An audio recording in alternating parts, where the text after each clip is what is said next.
So, bili muna tayo ng gamit pang fishing. Yung gamit sa EVC. Ito ang bilihan dyan.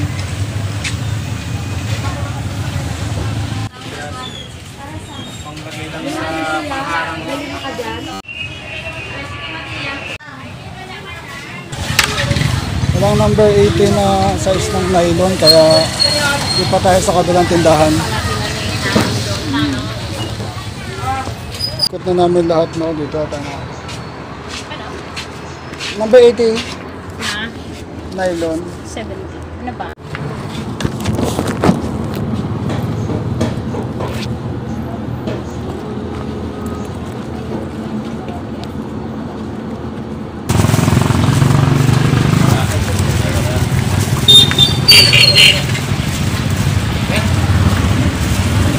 Sinikot ko na yung buong palengke. Doon ako nakakita ng 80 size.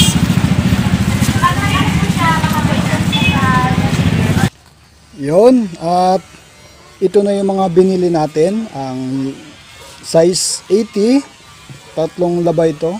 Yan. So nahiwa ko na yung dalawa, naputol ko na kasi pinagduktong ko. Yan, tatlong ganito, size 80. Then itong ating line, mga 5 pieces na ganito, isang flip. Yan. Ang size niya ay yan, 12 number 12 siya. 45 mm ang kanyang size, ang kanyang lapad. So mga 5 ganito at hook. Yan, nabuksan ko na. Binili ko is 6, pero ang gagawin natin is 500 hooks kasi may mga pasobra ako kasi minsan nalalaglag Yan. Ang size niya is 566. Teka, saan yung kailangan. Yan. 566 ang size. Tapos ang laman nito is 100. Kaya bumili ako ng 6. May sobra akong isang box. Kasi in case may mga nalalaglag, hindi natin maiwasan yun. Tapos then swivel. Bumili din ako ng swivel. Kailangan natin. Isa lang naman, pero ginawa ko ng 2 reserve. Yan. So gagawa tayo ngayon ng kitang. Ipapakita ko sa inyo paano gumawa. At meron pa pala tayo dito. Ito yung aabangan nyo, yung paggawa natin ng tanigi. Yan. Ito yung ulo ng pugi-pugita. Yan. Ito yung stainless. Yan. Na ikakabit natin dito sa may ulo. Yan. Para hindi madaling maputol ng tanigi. Panghuli ng tanigi ito, guys. Sa susunod, yan naman ang ipapakita ko. But for now, gagawa muna tayo ng panghuli ng kitang. Let's go! So, itong clip, papakita ko muna sa inyo. Itong isang clip, dito natin itatali ngayon yung hook. Teka, wala ako ng hook.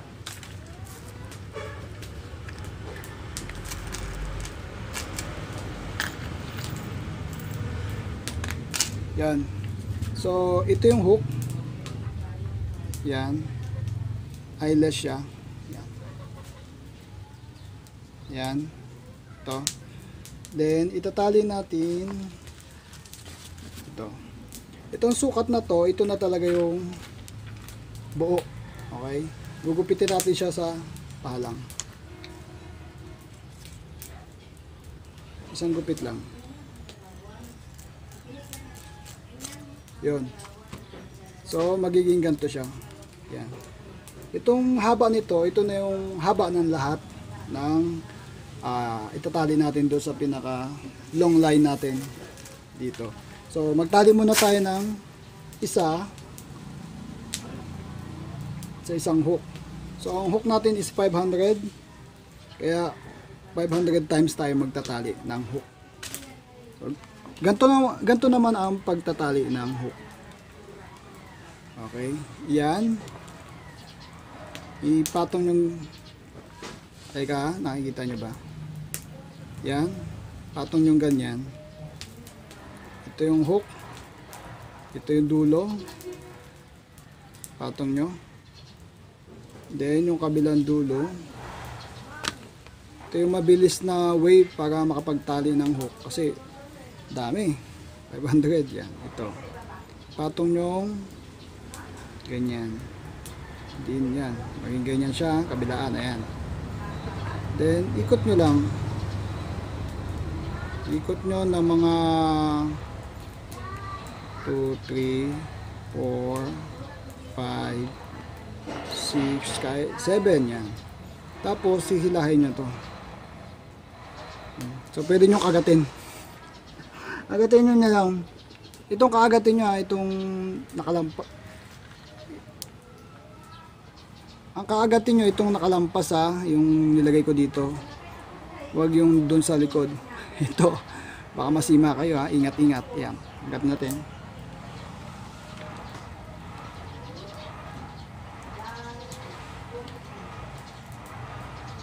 Kinakagat talaga yan para kumapit ng todo.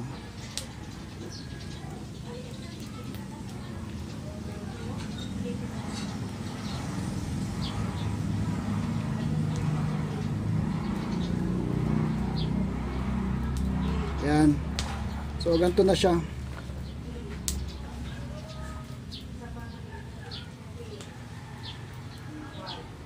Yan.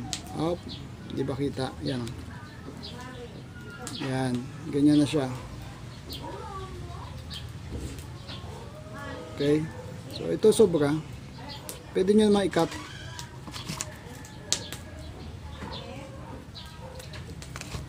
So 500 na ganito ang gagawin natin. Mabuti na lang may mga kaibigan tayo at tinulungan tayo gumawa ng ganito. So ito yung clip ganito ng paggagawa. Yon. Sambo. Yan, puputulin natin sa gitna. Yan. Tapos tayo isang putol, dyan na isang sukat.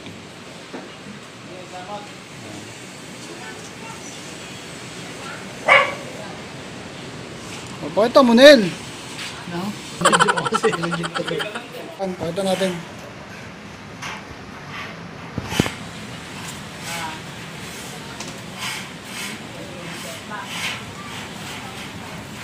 Ang bilis eh.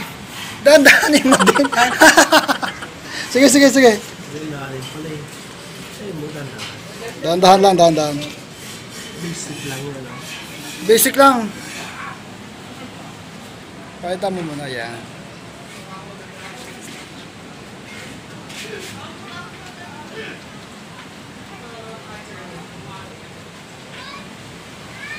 Tapos sila yun. Yan. So, dami pa, 500 pa.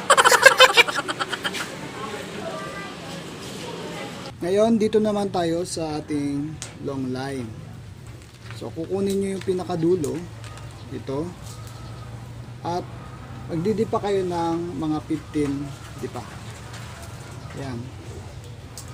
Didipa nyo ng 15 yan. Ito yung pinaka magiging itatali natin sa boya, sa unang boya. Tapos dun sa dulo ng 15, pang 15 mo na dipa, magmamark tayo ng ganito. Itutupi lang natin. Yan. Tapos didipa uli ako ng isang dipa. Ngayon, ang kada dipa nito, bawa ito na yung isang dipa, itutupi ko ulit. Yan. Yan yung magiging marking natin na bawat tupi, dito natin itatali yung ating ginawang hook.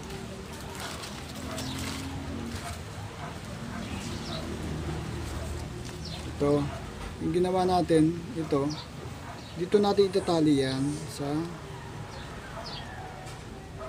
mga tinupi natin. So ang hook natin is 500, magdidip pa kayo ng 500 dipa. Ganon siya katagal ang process ng paggawa ng kitang.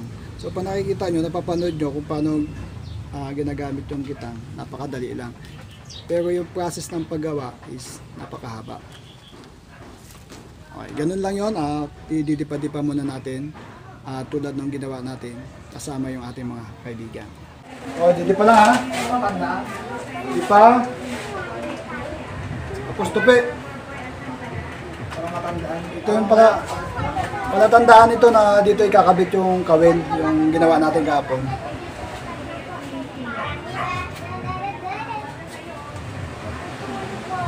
Pag si Dagol ang dumi pa, ikaigsi. Kailangan isang dipa, pantay-pantay.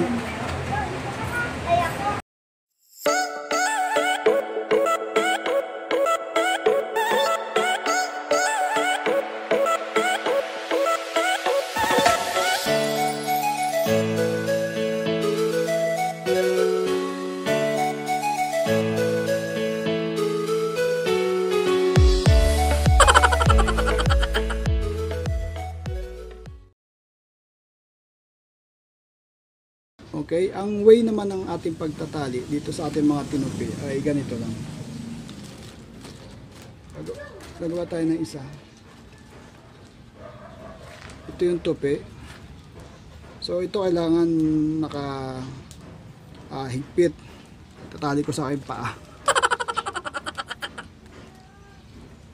Kasi kailangan talaga yan tisado dahil mas madali mo siyang may tatali. Yan. Ito yung dulo. Ayan yung hook. Tatali mo siya ganyan. Yan. Tapos ito, i-overhand mo lang. Hila. So hindi pa yan nakatali. Igpitan mo lang. Ulit-ulit. Dalawa. Tapos yung pangatlo. 1, 2, 3, 4. Yan, nakatali na yan. Okay na yan. Hindi na siya hindi na matatanggal. So kung gusto nyo pa, ibalik nyo dito sa kabila. Dito naman yung hugutin sa kabila para sure na hindi siya gagalaw.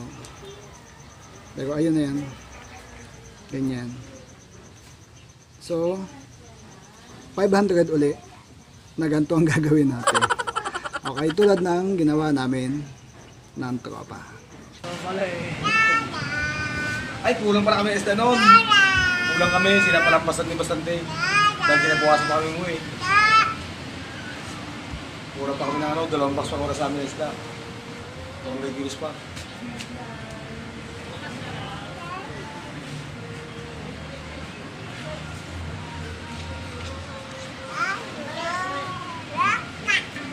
Sabi ng mga pati dala sa lugar ng ino. Kahit tanghali tapat. Kahit tanghali tapat. Kung na gabi, kumbaga wala ng trabaho. Sana Lahat ng mariging gawin. Okay. Tulog.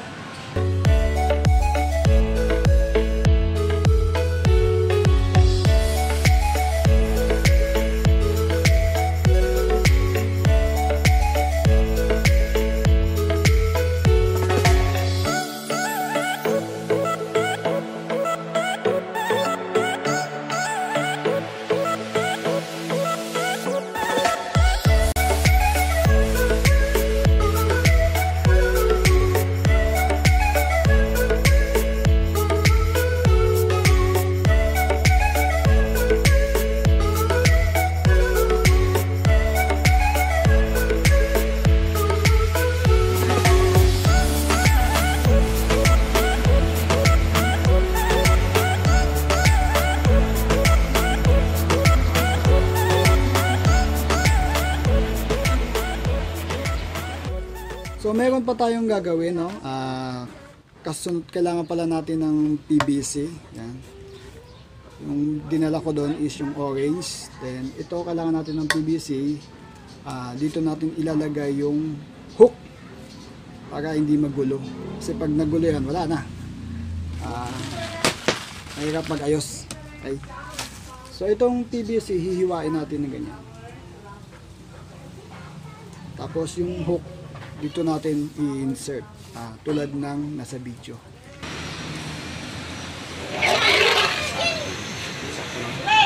Pag ginuwagan mo yan, sakaw-sakaw na yung kawin.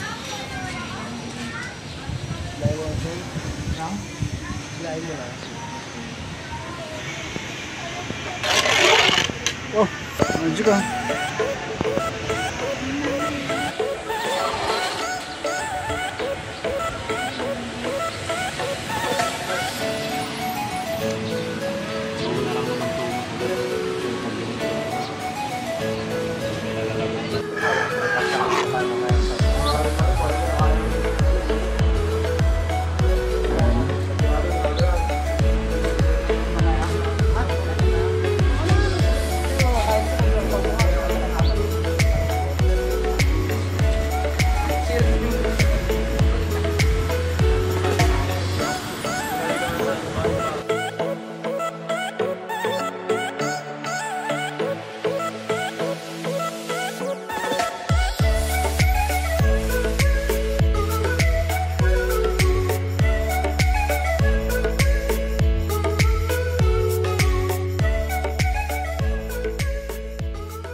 Okay. Gumawa ko ngayon ng illustration ng ating kitang. Itong kulay black, ito yung long line natin. Then, gagawa tayo ng 15 dipa. Yan, 15. Yung kulay pula, mula dyan sa taas hanggang dito sa baba.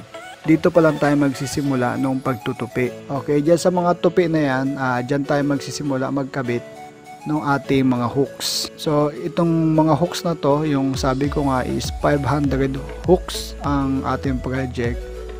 Ayan, so pupunuin natin yan. Bawat isang hook na yan is pagitan is isang dipa. Imagine na lang natin na mahaba na yan. So dahil 500 hooks yung gagawin natin, hatiin natin sa gitna sa ika 250 o 250 is maglalagay pa tayo ng line, kabitan naman ng boya at sinker mamaya. So ito yung boya, makikita nyo dito, tatlong boya, 1, 2, 3. Ganyan sa illustration ang ating gagawin. Sa ilalim niyan, syempre yung sinker. Yan, tatlong sinker din straight ng boya. Katapat-tapat lang sila ng boya. Yan. Yun yung paggawa ng kitang. Ito yung part 1. So, alam nyo na. Ang part 2 na to is yung gagamitin natin yung kitang. So, make sure na naka-subscribe at naka-click yung notification bell para sure na notify kayo na kapag in-upload ko na yung video ng part 2. So, hanggang sa muli. This is Papa Vlog. Happy fishing. Bye-bye.